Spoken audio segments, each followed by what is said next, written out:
Devotional growth ഉണ്ടാവും. രണ്ടുപേർക്കും ജനിച്ച് സെറ്റിലായ വേറൊരു ഗ്രാമത്തിൽ രണ്ടുപേർക്കും വളർന്ന കുട്ടികൾക്കും ഉണ്ടാവും. ഇത് ശിവഭഗവാൻ, വിഷ്ണു ഭഗവാൻ, ഗണപതി ഭഗവാൻ, ദുർഗാദേവി, സൂര്യഭഗവാൻ. അപ്പൊ ആ കുട്ടിയെ നഷ്ടപ്പെട്ടോ? അച്ഛനമ്മയുടെയും ഭക്തി നഷ്ടപ്പെട്ടോ?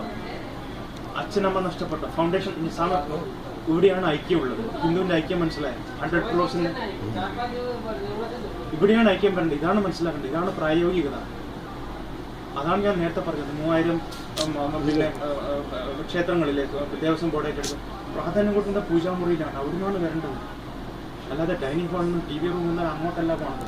Just for the sake of formality.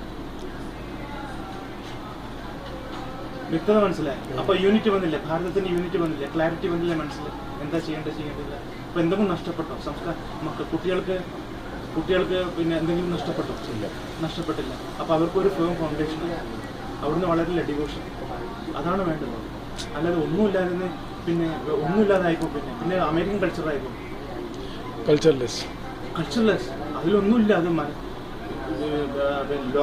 അമേരിക്കയിലെ ബാങ്കിങ് വ്യവസ്ഥ മുഴുവൻ അടിഞ്ഞു. ഇന്ത്യ നഷ്ടപ്പെട്ടോ? ഇന്ത്യനെ തകർന്നു കുറച്ച് few percentage because of the transactions.